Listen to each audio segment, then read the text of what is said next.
दोस्तों, एक बार की बात है। 19वीं सदी के मध्य में दुनिया एक नए युग की प्रगति की ओर बढ़ रही थी। व्यवसाय, विज्ञान और कला में नए नए आविष्कार हो रहे थे। तभी एक आविष्कार आया जो दुनिया के संचार को हमेशा के लिए बदलने में सक्षम था। इस कहानी का मुख्य नायक एक जिद्दी और प्रभावशाली वैज्ञानिक अलेक्जेंडर ग्राहम बेल। अलेक्जेंडर को सुनने और बोलने के माध्यम में बहुत रुचि थी।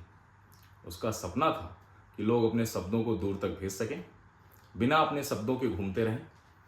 कि वो प्रयोगशाला में घंटों काम करता रहता, नए प्रयोग करता रहता और अपने सपनों को साकार करने का प्रयास करता रहता। एक दिन जब वो अपने छोटे सहयोगी थॉमस वाटसन के साथ काम कर रहा था, उसने देखा कि बिजली के तारों में आवाज की तरंगें घूमती हैं। उसने सोचा, क्या हम इस तरीके से किसी दूर के व्यक्ति तक अपने शब्दों को पहुंचा सकते हैं। इसी सोच के साथ उसने एक ऐसा यंत्र बनाने का निर्णय किया जो अपनी आवाज को दूर दूर तक भेज सके। कई दिनों की मेहनत के बाद बेल और वाटसन ने एक ऐसा यंत्र बनाया जो बिजली के माध्यम से आवाज को बदल सकता था। यह यंत्र माइक्रोफोन था। माइक्रोफोन आवाज को उचित रूप से कैप्चर करता था और फिर इस कैप्चर की हुई आवाज को बिजली के तारों के माध्यम से दूर तक भेजने में मदद करता था। एक दिन बेल ने वाटसन को माइक्रोफोन के माध्यम से अपनी प्रयोगशाला के एक कोने में बुलाया। मिस्टर वाटसन, यहाँ आइए, मुझे आपकी जरूरत है। और यह आवाज वाटसन ने माइक्रोफोन के माध्यम से दूसरे कोने से साफ सुनी। इस प्रशंसनीय आविष्कार ने टेलीफोन और रेडियो जैसे नए आविष्कारों की बुनियाद डाली। तो दोस्तों, इस तरह से माइक्रोफोन का जन्म हुआ। कहने को और भी बहुत कुछ है, इसमें केवल ग्राहम बेल का ही योगदान नहीं रहा है, बहुत सारे और वैज्ञानिकों का मुख्यतः इसमें योगदान रहा है। तो दोस्तों, इस तरह से माइक्रोफोन का आविष्कार हुआ। और लेकिन मुख्यतः बात यह है कि आज हम क्या करने वाले हैं। हमारा आज का जो मुख्य उद्देश्य है वो ये नहीं है कि माइक्रोफोन का आविष्कार किसने किया। वो तो वैज्ञानिकों ने, ग्राहम बेल के साथ साथ और अन्य वैज्ञानिकों का भी मुख्यतः उसमें योगदान रहा। लेकिन आज जो हम करने वाले हैं वो हम ऐसे ही एक अनोखे माइक्रोफोन को आपके सामने बेसिकली अनबॉक्सिंग करेंगे और हम देखेंगे कि आखिर जिस चीज़ का आविष्कार इतना क्रांतिकारी था उसको हम आप तक कैसे पहुंचा सकते हैं और हम कैसे उससे जुड़ सकते हैं। तो आज जो हम माइक्रोफोन ओपन करने वाले हैं उसका नाम है फिफिन T669 और इसके स्पेसिफिकेशंस भी हम आपके साथ चर्चा करेंगे। बहुत सारे और भी हमने कंपैरिजन में माइक्रोफोन लिए, लेकिन ये जो है हमें सबसे ज़्यादा रोमांचित लगा। तो दोस्तों, अब फिर हम अनबॉक्सिंग करने चलेंगे, जिसके बारे में हमने आज इतनी कहानियाँ सुनी, आपको सुनाई। और इससे पहले कि हम अनबॉक्सिंग करें, दो पंक्तियां आपके बीच पहुंचाते हैं, उसके बाद फिर अनबॉक्सिंग करते हैं। कि तेरी आवाज़ को इस शहर की लहरें तरसती हैं, गलत नंबर मिलाता हूं तो पहरो बात होती है। बहुत बहुत शुक्रिया आपका इसके लिए। अब अनबॉक्सिंग पे आते हैं। सबसे पहले हम ये हमारा बॉक्स आया हुआ है जो एक बड़े अच्छे भैया जी लेकर के आए थे। अभी द्वार के पास ला करके खोला है, रखा है इसको, हम इसको खोलेंगे। तो माइक्रोफोन का नाम है फिफिन कंडेंसर माइक्रोफोन T669। स्पेसिफिकेशन और इसकी जो क्वालिटीज हैं, it is high speed cable, plug and play, durable metal construction, ideal for YouTuber, gamer, streamer and podcaster. इसमें ये कुछ पॉकेट भी रखा हुआ है, इसको हम बाद में खोलेंगे।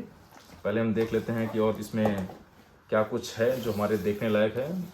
पैरामीटर्स भी इसमें दिए हुए हैं। पावर सप्लाई 5 वोल्ट की है, पोलर पैटर्न यूनिडायरेक्शनल है, frequency response 50 hertz to 20 kilo hertz है, sensitivity -43 dB ±3 dB and maximum SPL is 130 dB, SN ratio है 78 dB और electrical current is 70 milli ampere. Quality इसकी जो कंपैरिजन और बेंचमार्किंग हमने करी थी बाकी अदर माइक्रोफोन से इस रेंज में, उसके कंपैरिजन में ये सबसे हमें बेस्ट लगा। और in terms of quality, in terms of look, in terms of performance and in terms of reviews also. तो हम अब इसको सीधे अनबॉक्सिंग पे आते हैं बिना किसी देरी के। और ये जो चाकू आप देख रहे हैं, सब्जी वाला चाकू है, तो चाकू पे ध्यान नहीं देना है आपको ध्यान देना है कि खुल क्या रहा है।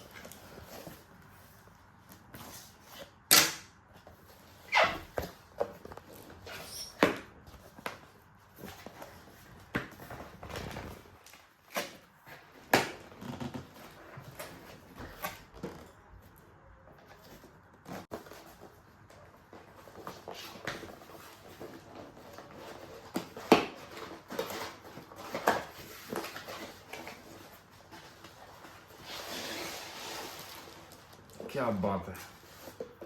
तो जैसा कि आप देख सकते हैं, ये जो यंत्र है हमारे सामने पूरी तरीके से रखा हुआ है और हम इसको एक एक कर देखते जाएंगे कि आखिर क्या क्या है इसमें। तो ये फिल्टर है। फिल्टर हमने पहला जो इंस्ट्रूमेंट उठाया, अभी इसका जो एक पार्ट उठाया है टूल, और इसकी क्वालिटी काफ़ी अच्छी लग रही है, ड्यूरेबल है, काफ़ी फ्लेक्सिबल भी दिख रहा है। और जैसा कि स्पेक बताया और रिव्यूज़ भी मिले थे उसके हिसाब से सेम क्वालिटी हमें लग रही है। और मैट कलर है, काफ़ी शानदार भी लग रहा है। नेक्स्ट है हमारा ये स्टैंड पे चलते हैं। स्टैंड जो इसकी क्वालिटी है, मेटल का स्टैंड है, लाइट वेट है, साथ में ड्यूरेबल भी है। इसमें जो टूल्स लगे हुए हैं, स्क्रूज लगे हुए हैं, वो काफ़ी ड्यूरेबल है। कलर मैट ब्लैक है और वेरी फ्लेक्सिबल। सो इस पे चलते हैं हम इसको। Next is our main part which is our microphone. ये इसका साइज छोटा ऐसे लग रहा है, बट बहुत प्यारा लग रहा है। फ्रंट पे वॉल्यूम कंट्रोल है, साथ में इसका कंट्रोलिंग फोम भी है जो इसके साथ लगाने के लिए है।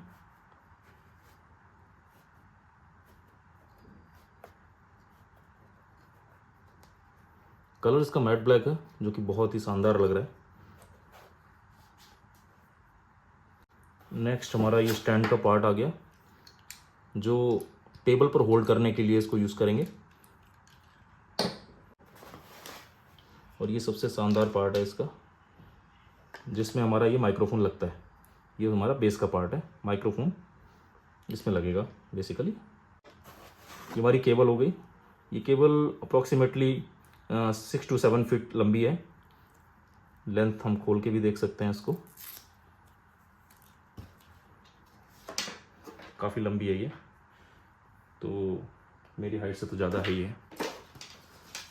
तो टोटल 7 to 8 फीट की ये केबल हो गई। तो इस तरीके से दोस्तों एक पार्ट और है इसके साथ, ये हम देख लेते हैं कि इसमें क्या है। ये आपका ट्राइपॉड हो गया। ये हमारा, अब इसमें स्टैंड के साथ साथ ट्राइपॉड भी दिया है इन्होंने, जिससे कि अगर आपको पॉडकास्ट वगैरह करना है और या सिंगल यूज़ के लिए इस्तेमाल करना है तो हम इसको यूज़ कर सकते हैं। सो ओवरऑल अगर हम देखें तो सारे पार्ट की जो क्वालिटी है वो बहुत अच्छी है। कलर बहुत अच्छा है, लुक बहुत अच्छा है। परफॉर्मेंस वाइज हम एक बार स्टैंड लगा करके और सारी चीज़ें करेंगे, उसके बाद परफॉर्मेंस का भी रिव्यू हम अपने अगले एपिसोड में आप तक पहुंचाएंगे कि ये कैसे परफॉर्म कर रहा है और कंपैरिजन। बाकी प्रोडक्ट का जो फिजिकल अपीयरेंस है, स्पेक वाइज है, लुक वाइज है, that is top notch. And that's it for today. Thank you.